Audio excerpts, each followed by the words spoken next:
Here my house, my rules, I'm Greg, 34, night shift taxi dispatcher. Dad to a 6-year-old who believes every traffic light is a tiny robot trying its hardest. I live in a second-floor walk-up that smells like fresh coffee at 5 a.m. because I brew a pot before I crash. It keeps me sharp, keeps me real. I've always been the reliable one. The spare key, the emergency cash. The guy who answers the phone at 3 a.m. when someone needs bailing out, literally or figuratively. That's the job they gave me when I was still a kid, and I never figured out how to resign. Saturday night. Cheap blue suit, thrifted tie with little silver stars that my son picked out. We walked into my sister Jules's engagement party carrying a paper bag full of wipes, goldfish crackers, and one emergency Hot Wheels. The venue was all crisp linens and fake flowers. The DJ butchered our last name 3 different ways. Jules hugged me like she was checking if I still had a pulse. "Don't let him out of your sight," she hissed, eyes flicking to the cake. "That thing cost $1,200 a tier." I smiled the way you do when someone's already decided you're the problem. Mom raised her champagne flute. "Greg, sweetheart, you look like you're waiting for an organ donor." Dad was already deep in conversation with the groom's uncle about fleet optimization, because apparently dispatching cabs makes me the family logistics genius. Theo tugged my sleeve. "Bathroom emergency." We bolted, survived, celebrated with a hand dryer like it was fireworks. On the way back, he did a wobbly spin to show me his new dance move. His sneaker barely grazed the leg of the cake table.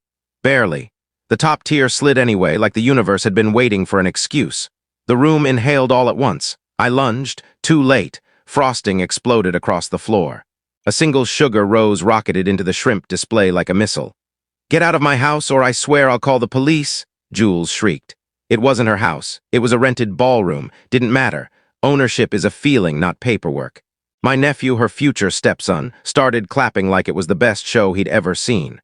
Mom stared at Theo like he'd grown horns. Then she said, loud enough for the cheap seats, "You're not even really one of us. Ask your father." I cut her off before the sentence finished crawling out of her mouth. "We're leaving."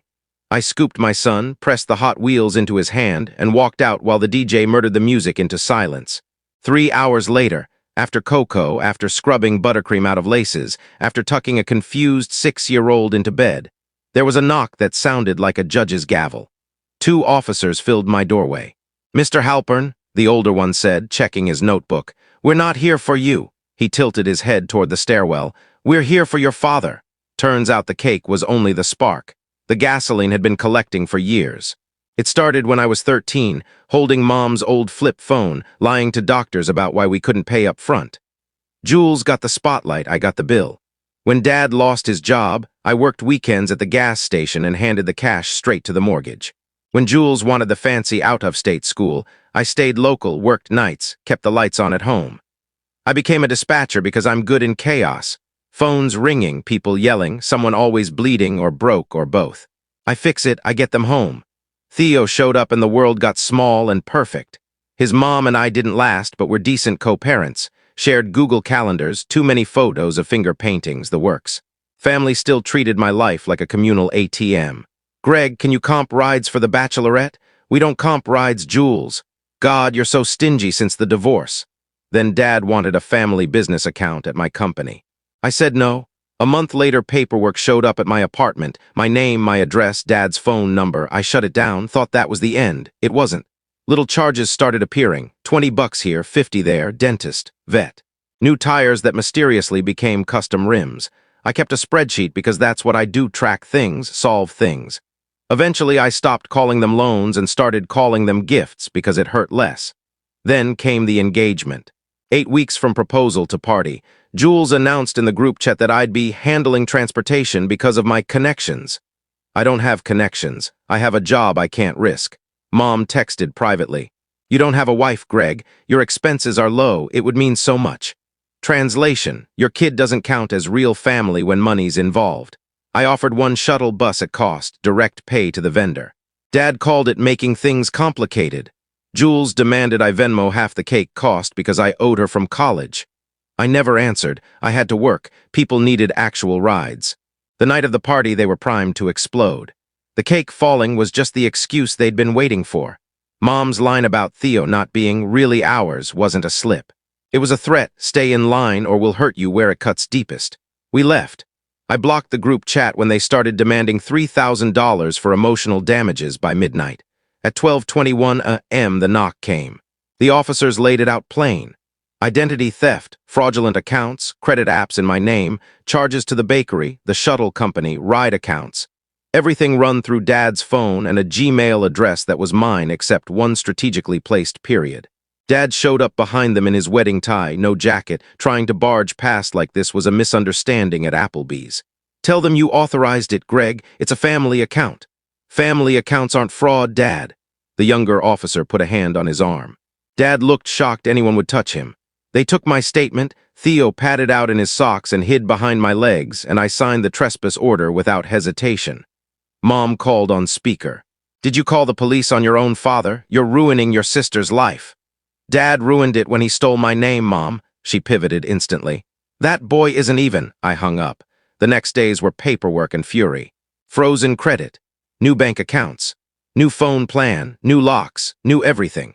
HR at work confirmed someone using my employee ID had unflagged the fraudulent corporate account months ago after I'd left my wallet on the kitchen counter one too many times.